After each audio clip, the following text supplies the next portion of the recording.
नमस्कार दोस्तों, स्वागत है selection grows online YouTube channel के SSC GD special practice session batch selection batch में। और हम डिस्कस कर रहे हैं इस सेशन में जो भी प्रीवियस ईयर के एसएससी जीडी के क्वेश्चंस रहे हैं, ताकि हम ये समझ सकें कि क्या पैटर्न है एसएससी जीडी का, किस लेवल के क्वेश्चन आते हैं एसएससी जीडी में, और प्रीवियस ईयर के क्वेश्चंस की प्रैक्टिस का अपना एक अलग ही बेनिफिट होता है एग्जाम्स में। तो स्टार्ट करते हैं आज का सेशन। और पहला सवाल है कि एक सेव, एक संतरे और एक आम का औसत मूल्य 36 रुपये, एक सेव और एक संतरे का औसत मूल्य 28 रुपये तथा एक संतरे और एक आम का औसत मूल्य 32 रुपये है। एक संतरे का मूल्य क्या होगा? सिंपल सवाल है, एसएससी जीडी 13 जनवरी 2023 शिफ्ट नंबर 4 का क्वेश्चन है और ध्यान से समझने की कोशिश करिएगा आप इसको।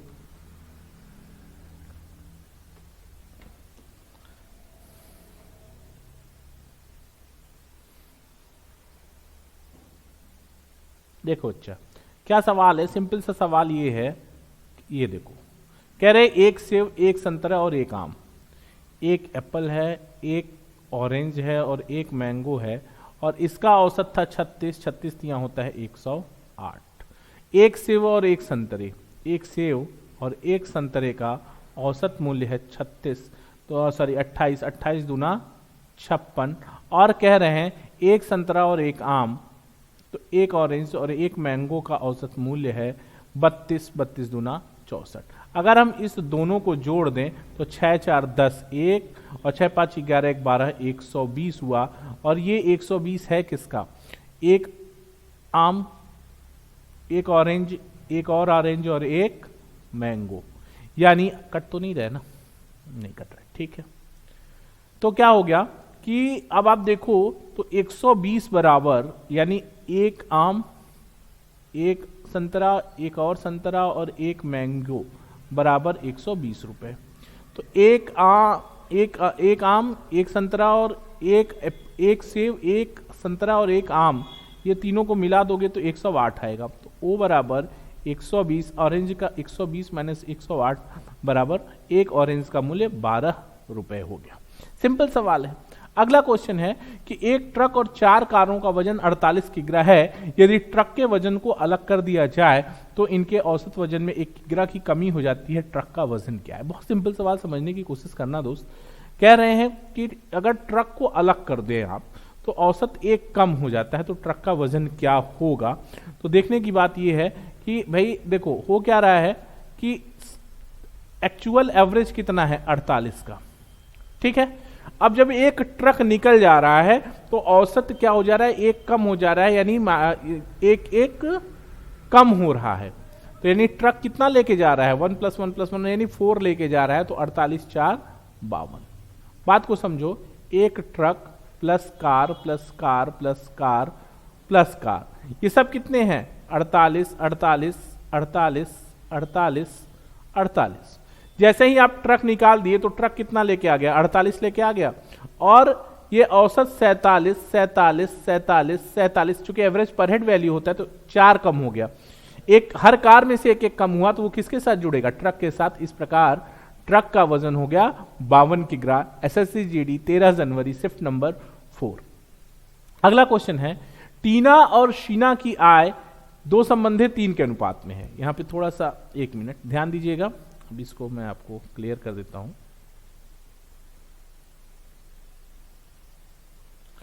2 संबंधे 3 के अनुपात में है और इनके व्यय 3 संबंधे 5 के अनुपात में है। यदि प्रत्येक 1000 रुपया बचत करती है तो टीना की आय क्या है? समझने की कोशिश करो दोस्तों। पहले तो ये समझ लो कि 2 संबंधे 3 है। क्लियर है कहानी? टीना और देखो आप देख लो, हाँ, टीना और शीना। आय का क्या अनुपात है भाई? आय है इनका 2x है तो इनका 3x है। और व्यय क्या है? व्यय है इनका 3y तो इनका क्या है? 5y। और कह रहे हैं कि बचत कितना है? 1000, और ये भी 1000। इसका मतलब है कि 2x माइनस 3y बराबर 1000। कट रहा होगा, थोड़ा मैंने यही जगह ज्यादा ले ली, कोई नहीं, ठीक है।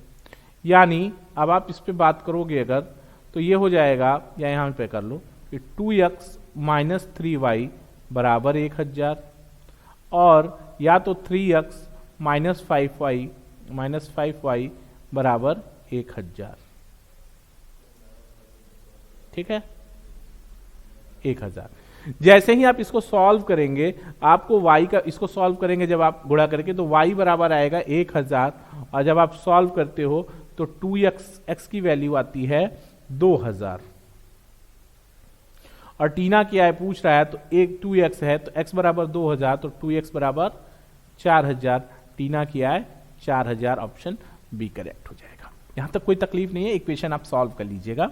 अगला क्वेश्चन ध्यान दीजिए, ए और बी के वेतन का अनुपात 4 संबंधी 5 और उनके व्यय का अनुपात 5 संबंधी 6 है। यदि दोनों क्रमशः 200 और 300 रुपए बचाते हैं तो ए का वेतन क्या है?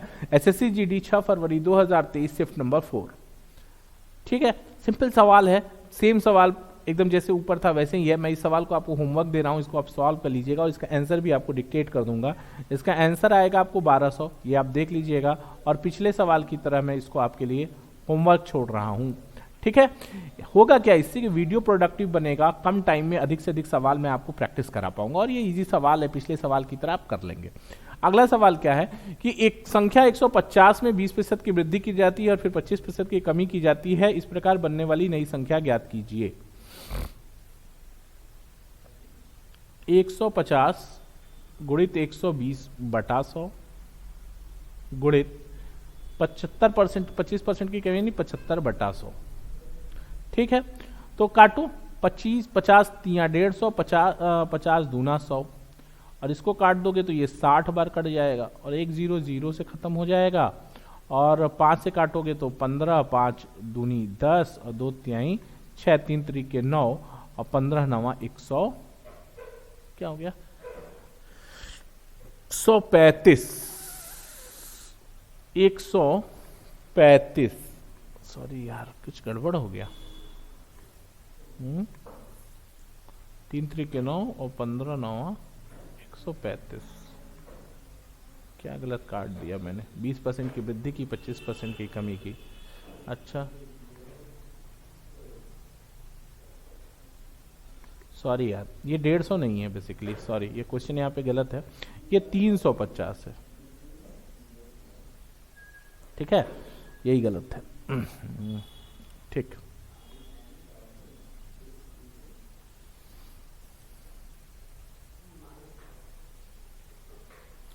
$350 है दोस्त, इसको ध्यान देना। तो अब आ जाएगा आपका ये 350, 350 गुणित 150 गुणित 120 बटा 100 और गुणित 75 बटा 100, 25 चौका 100, 25 तिया 75, 4 त्याई 12 30, ये 0 ये 0 ये 0 ये 0 खत्म हो गया, और 35 गुणित 9 बचा, 35 9 हो जाएगा 315। ये आपका ऑप्शन ए करेक्ट हो जाएगा। अगला क्वेश्चन कह रहे हैं, पहले वर्ष के दौरान एक शहर की जनसंख्या में 5% की वृद्धि हुई और दूसरे वर्ष के अंत में 4% की कमी हुई। दूसरे वर्ष के अंत में इसकी जनसंख्या 30,240, दूसरे वर्ष के अंत में इसकी जनसंख्या 30,240 थी। पहले वर्ष के अंत में जनसंख्या कितनी थी? ध्यान देना, मान लेते हैं कि 2 वर्ष पहले जनसंख्या x थी, पहले बढ़ी 5% तो 105 बटा 100, और फिर हुआ दूसरे वर्ष के दौरान 4% की कमी हुई, यानी 96 बटा 100, ये बराबर हो गया आपको 30,240। ठीक है, सॉल्व करते हैं इसको, तो x बराबर आपको मिल जाएगा 30,000। सॉल्व कर लीजिएगा, x का वैल्यू आ जाएगा 30,000, और एक वर्ष के अंत में अगर जनसंख्या पूछ रहे हैं तो 30,000 गुणित 105 बटा 100, इसका 00 इसके 00 से खत्म हो जाएगा, और 315 00 यानी 31,500 इसका आंसर हो जाएगा। क्लियर है कहानी? अगला क्वेश्चन ध्यान देना, कैलकुलेशन अधिक से अधिक खुद करने की कोशिश करिए, कैलकुलेटर कभी भी यूज मत करिए। कह रहे हैं कि एक विक्रेता 10 रुपए में 15 वस्तुएं खरीदता है और 10 वस्तुएं 15 रुपए में बेचता है, तो विक्रेता द्वारा अर्जित लाभ ज्ञात कीजिए। एसएससी जीडी 12 जनवरी 2023, शिफ्ट नंबर 3 का क्वेश्चन है, ध्यान से समझिएगा। पहले इस तरह के सवालों को हम करते क्या है, एक सिस्टम है इसका, पहले वस्तु लिखते हैं फिर मूल्य लिखते हैं। ठीक, 15 वस्तु 10 रुपए में और 10 वस्तु 15 रुपए में। तो देखो 15 15 225 माइनस 10 दहा में 100 के बटा, जो घटाते हैं वही बटे में लगाते हैं और गुणित 100। इस प्रकार 125% का प्रॉफिट होगा। ऑप्शन ए सही हो जाएगा। यहां तक कोई तकलीफ नहीं है, कर लेंगे। अगला क्वेश्चन ध्यान दीजिएगा। कह रहे कि एक व्यक्ति ने अपने समान मूल्य पर दो वस्तुएं खरीदी और एक को 10% के लाभ पर और दूसरे को 5% की हानि पर बेच दिया। यदि दोनों विक्रय मूल्यों के बीच का अंतर 60 रुपए है तो दोनों वस्तुओं के क्रय मूल्य का योग कितना है। एसएससी जीडी 12 जनवरी 2023 शिफ्ट नंबर 4 का क्वेश्चन है। बहुत ध्यान से समझने की कोशिश करना दोस्त, क्या कहना चाह रहे हैं, क्वेश्चन क्या कह रहा है आप समझो। मान लो कोई वस्तु आपने 100 रुपए की खरीदी और 100 रुपए की एक दूसरी भी वस्तु खरीदी। एक को 10% के लाभ पर बेचा तो 110% रिटर्न आया और एक को 5% के लॉस पे बेचा तो 95% का रिटर्न आया। और अगर रिटर्न के डिफरेंस की बात करोगे तो ये डिफरेंस है 15% और 15% बराबर हो गया 60। तो 1% बराबर हो गया 4, तो 100% बराबर हो जाएगा 400। ठीक है, तो इस प्रकार कह रहे हैं कि दोनों वस्तु का क्रय मूल्य, एक वस्तु का क्रय मूल्य हो गया तो दोनों का क्रय मूल्य 400 प्लस 400 बराबर 800 होगा। ऑप्शन डी करेक्ट हो जाएगा। कहीं कोई दुख, तकलीफ, कष्ट, समस्या, परेशानी हो तो हमें जरूर बताइए। और अगर चैनल पे नए हैं तो हमारे चैनल को लाइक करिए, शेयर करिए और सब्सक्राइब कर लीजिए और अधिक से अधिक लोगों तक भेजिए ताकि अधिक से अधिक लोग इस एसएससी जीडी का जो प्रीवियस ईयर का क्वेश्चन एनालिसिस चल रहा है इसको बेहतर तरीके से समझ सके। अगला क्वेश्चन है कि एक वस्तु का अंकित मूल्य 4000 रुपए था लेकिन दुकानदार ने 5% और 7% की दोहरी छूट दी। उसने अंततः वस्तु को कितने में बेचा। 5% और 7% की छूट है तो ध्यान देना, इसको क्या करना है दोस्त आपको। एसएससी जीडी 25 जनवरी 2023 लास्ट शिफ्ट का ये क्वेश्चन है और 4000 रुपया था।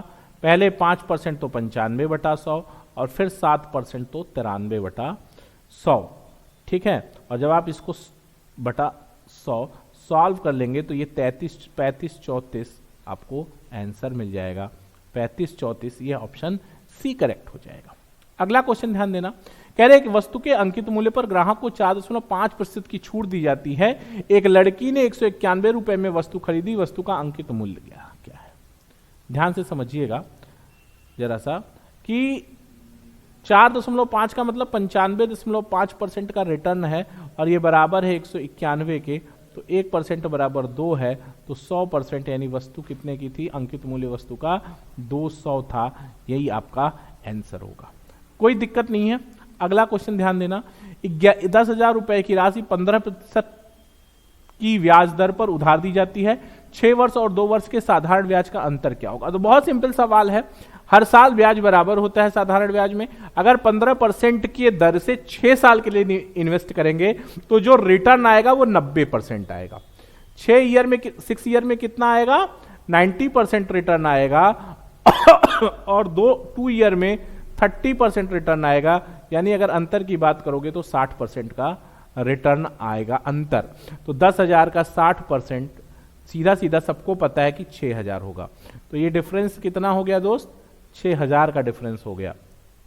अगला सवाल है कि कितनी धनराशि 5 वर्ष में 8% वार्षिक साधारण ब्याज की दर से 3,040 हो जाएगी। बहुत सिंपल है कि अगर ब्याज की बात करोगे तो ब्याज 5 साल में ब्याज की बात करोगे तो 8 पंजे 40%, 8 पंजे 40% बराबर 30-40, तो 100% क्या होगा, बराबर हो जाएगा 30-40/40 गुणित 100। तो 20 पंजे 100, 20 दूनी 40, ये हो जाएगा 152, 50 जीरो 20 तो 15 पचे 75, एक 7600 रुपए इसका आंसर आ जाएगा कि मूलधन कितना होगा, 7600 होगा। क्योंकि साधारण ब्याज है ना तो हर साल बराबर होगा, तो 8 साल से 5 साल में कितना रिटर्न देगा, 8% से 40%। अगला सवाल कह रहे हैं कि एक धनराशि वार्षिक रूप से चक्रवृद्धि होकर 3 वर्ष में 20% प्रतिवर्ष की दर से 14,120 हो जाती है, धनराशि ज्ञात कीजिए। तो सिंपल सवाल है ना, सिंपल सवाल ये है कि 120/100, देखो मूलधन कितना है, 20% का मतलब कितना है दोस्त ये बताओ। 20% का मतलब है 1/5, यानी ये 5p है और a इंटरेस्ट है, CI है। तो यानी अमाउंट कितना हो गया, अमाउंट हो गया 6। तो यानी मूलधन अगर 5 है तो 1 साल में अमाउंट 6 होगा, और अगर 3 साल का मामला है तो मूलधन 125 और ब्याज और मिश्र धन जो होगा वो इसका क्यूब कर देंगे 216, और 216 बराबर 14,112 है, तो 125 बराबर 14,112 बटा 216 गुणित 125, और ये बराबर होगा आपको 81,066.67। ठीक है, एक मैं फिर से आपको बता दूं, इसको जब आप करोगे तो ये 8,166.67 होगा, यही आपका मूलधन होगा। क्लियर है?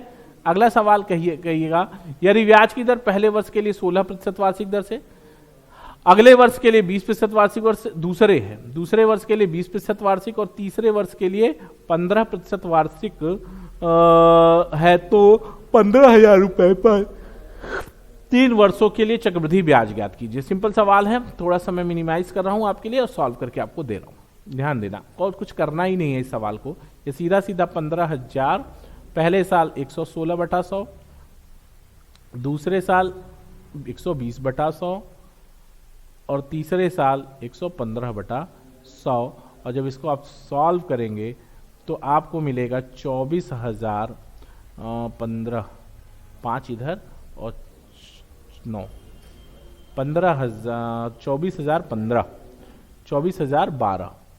ठीक, ये आपका अमाउंट आएगा, मिश्रधन आएगा, अमाउंट आएगा, और मूलधन 15,000 है तो घटा दोगे तो ब्याज आ जाएगा 12,054,9, 9,012। ये आपका ए ऑप्शन करेक्ट हो जाएगा। क्लियर है? सिंपल सवाल है, कर लोगे। अगला क्वेश्चन है, ए और बी मिलकर एक कार्य को 20 दिन में, बी और सी मिलकर समान कार्य को 100 दिन में कर सकते हैं। यदि बी अकेला समान कार्य को 140 दिन में कर सकता है तो ए और सी मिलकर समान कार्य को कितने दिन में पूरा करेंगे? सिंपल सवाल है, समझने की कोशिश करना। ए और बी मिलकर एक कार्य को 20 दिन में, ए और बी, थोड़ा सा मैं आपको बड़ा कर दे रहा हूं, पढ़ सको आप, ताकि क्वेश्चन कह क्या रहे हैं कि ए और बी मिलकर एक कार्य को 20 दिनों में कर सकते हैं, बी और सी मिलकर समान कार्य को 100 दिनों में कर सकते हैं। यदि बी अकेले समान कार्य को 140 दिन में कर सकता है तो ए और सी मिलकर उस कार्य को कितने दिन में पूरा करेंगे? क्वेश्चन को मिनिमाइज कर रहा हूं मैं आपके लिए, थोड़ा सा शॉर्ट इधर, और अब आप देखो क्या कह रहा है, मामला क्या है। ए प्लस बी 20 दिन, बी और सी 100 दिन, और बी अकेला 140 दिन। एलसीएम गुरु सीधा सीधा 700, ये कितना 35, ये 7 और ये 5। ठीक, अब क्या कह रहे हैं, ए और सी मिलकर समान कार्य को कितने दिन में पूरा करेंगे? तो सिंपल समझने की कोशिश करो कि ए प्लस बी का एक दिन का काम 35 हो गया, तो ए का एक दिन का काम कितना हुआ? 30 हो गया भाई, ठीक है ना? 5 घट जाएगा, बी का एक दिन का काम कितना है? 5 है, ए एक दिन में, ठीक है। फिर क्या कह रहे हैं, बी और सी का एक दिन का काम कितना है? 7 है, और बी का एक दिन का काम 5 है, तो सी का एक दिन का काम 2 हो जाएगा। यानी ए प्लस सी का एक दिन का काम हो जाएगा 30 और 2 32, तो 700/32 बराबर 8 4 वट्ठे 32, 4 से काटोगे तो 175। ठीक, 175/8 डेज ये दिन लगेगा ए और सी को काम कंप्लीट करने में। क्लियर है कहानी? अगला क्वेश्चन है, ए बी से 2 गुना कुशल है और एक कार्य को पूरा करने में बी से 45 दिन कम लेता है, उन दिनों की संख्या ज्ञात कीजिए जिसमें वे एक साथ कार्य को पूरा कर सकते हैं। सिंपल सवाल है, समझने की जरूरत है और एकदम परेशान नहीं होना है, बहुत सिंपल सा सवाल है, समझने की कोशिश करो। ए और बी की क्षमता आपको दे दिया है, ए और बी की क्षमता दक्षता जो भी कह लीजिए, 2 गुना कुशल है, यानी ए 2 काम करता है तो ए 1 काम करता है, और अगर क्षमता दिया है तो दिन उसका अनुपात उसका उल्टा होता है, यानी बी जो काम 2 दिन में करेगा ए उसे 1 दिन में कर देगा, और दोनों के बीच का जो दिनों का अनुपातिक अंतर है वो 1 है, और 1 बराबर है 45, यानी ए एक काम को 45 दिन में करता है और बी उसी काम को 90 दिन में करता है, तो दोनों मिल जाएं तो काम कितने दिन में होगा? 45 और 90, एलसीएम 90, ये 2, ये 1, ये 3 हो गया, और 90/3 बराबर 30 दिन। ये आपका सी ऑप्शन करेक्ट हो जाएगा। यहां तक कोई तकलीफ नहीं है, कर लोगे। अगला क्वेश्चन है, पाइप ए एक टैंक को 5 घंटे में भर सकता है। हालांकि टैंक में छिद्र होने के कारण टैंक को भरने में 3 घंटा अधिक समय लगता है। पाइप ए को बंद करने पर छिद्र द्वारा पूरे भरे टैंक को खाली करने में कितना समय लगेगा? सिंपल सवाल, एसएससी जीडी 7 मार्च 2019 शिफ्ट नंबर 2 का क्वेश्चन है, और बहुत सिंपल क्वेश्चन है, बहुत ही सिंपल क्वेश्चन है। देखो क्या कह रहा हूं मामला है। मामला ये है दोस्त ना, अब इस सवाल को थोड़ा सा एक साइड कर देते हैं और आपको बहुत क्लियर तरीके से इसका सोल्यूशन समझाते हैं कि अगर नल ए है और इसके साथ एक होल काम कर रहा है, जो छिद्र है उसको मान लो W, तो पूरा पानी भरने में 8 घंटा, क्योंकि 3 घंटे और लगते हैं, यानी 8 घंटे में भरता है, और नल ए उसे 5 ही घंटे में भर देता है। तो 8 पंजे 40, 5 हो गया, और 5 बट्ठे 40, यानी अब आप घटा दोगे तो जो आपका होल है उसका 1 घंटे का काम 3 है, यानी 1 घंटे में वो 3 काम करता है। तो पूरा काम करने में उसको 40/3, पूरी टंकी 40/3 यानी 13 सही 1/3 घंटा, या यूं कह सकते हैं आप 13 घंटा 20 मिनट का समय लगेगा। इतनी बात क्लियर है। अगला सवाल, 2 पाइप, इस बात में कोई दिक्कत नहीं है ना, इस सवाल में कोई तकलीफ तो नहीं है, कर लोगे। अगला सवाल कह रहे हैं कि 2 पाइप ए और बी क्रमशः 12 घंटे और 15 घंटे में एक टैंक को भर सकते हैं, जबकि एक नल सी 10 घंटे में टैंक को खाली कर सकता है। यदि सभी पाइप एक साथ खोले जाएं तो टैंक को भरने में कितना समय लगेगा? A 12, B 15 और C 10 में खाली कर रहा है। एलसीएम 60 होगा, 5, 4, 6, ये प्लस वाला है, ये माइनस है, तो 5, 4, 9, 3, 30, 60/3 भरेगा हर मिनट घंटे में, तो 20 घंटे में टंकी भर जाएगी। सिंपल सवाल है। अगला क्वेश्चन है कि एक ट्रेन बिना रुके एक निश्चित दूरी को 175 किमी प्रति घंटा, सॉरी 175 नहीं है, सिर्फ 75 है, 1 मिनट,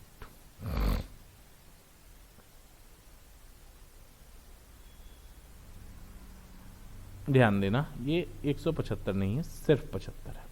75 किमी प्रति घंटा की औसत गति से तय करती है, और जब वह रुकती है तो समान दूरी 65 किमी प्रति घंटा की औसत चाल से तय करती है। वह ट्रेन प्रति घंटा कितनी मिनट रुकती है? सिंपल सवाल है, टाइम का मामला है। टाइम बराबर समय बराबर क्या होता है? दूरी बटा